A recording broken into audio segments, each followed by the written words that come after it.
તો મેરઠમાં મુસ્કાન રસ્તોગીએ પોતાના પતિ સૌરભ રાજપૂતની હત્યા કરવાના કેસ દેશભરમાં ચર્ચાસ્પદ બન્યો છે। લોકો મુસ્કાન રસ્તોગી પર ફટકાર વરસાવી રહ્યા છે, ત્યારે જામનગરમાં પણ આવી જ ઘૃણાસ્પદ ઘટના ઘટી છે, જેમાં પત્નીએ પ્રેમીને પામવા માટે પોતાના જ પતિને મોતને ઘાટ ઉતારી દીધો છે। રિંકલ માર્કણા નામની મહિલાને અક્ષય ડાંગરિયા નામના યુવક સાથે પ્રેમ સંબંધ હતા, જેમાં મહિલાનો પતિ રવિકુમાર માર્કણા અડચણરૂપ હતો। પતિને પોતાના રસ્તામાંથી હટાવવા માટે પ્રેમી સાથે મળીને પત્નીએ હત્યાનું કાવતરું ઘડ્યું અને કાલાવડ હાઈવે પર વિજરખી પાસે બાઇક પર જઈ રહેલા રવિકુમાર માર્કણાને કારથી કચડી દીધો હતો। જોકે પોલીસ તપાસમાં અકસ્માત નહીં પણ હત્યા થયું હોવાનો ખુલાસો થયો। પરિવારે ન્યાયની માંગ પણ કરી છે।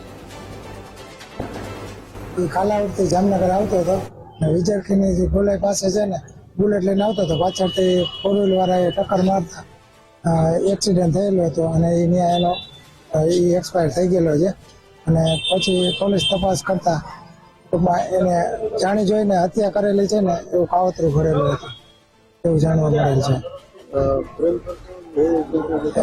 એવું તપાસ કરતા, પ્રાથમિક તપાસ કરતા એવું જાણવા મળેલ છે કે આની પાછળ પ્રેમ પ્રકરણ હતું। એનો રવિભાઈ ધીરજભાઈ મારકણા અને રિંકલબેન રવિભાઈ મારકણા। એનું નામ જિજ્ઞેશભાઈ ડોગરિયા, અક્ષયભાઈ ડોગરિયા। ના, અમને કોઈ અમારા છોકરાએ કોઈ દિવસ એવી કઈ ચર્ચા નથી કરેલી અને અમને કોઈ એવી શંકા નહોતી। ઓચિંતાનું જ આવું થયેલું છે અને અમને ન્યાય જોઈએ છે, કારણ પોલીસ તંત્ર એનો સારી રીતે કામગીરી બજાવે છે।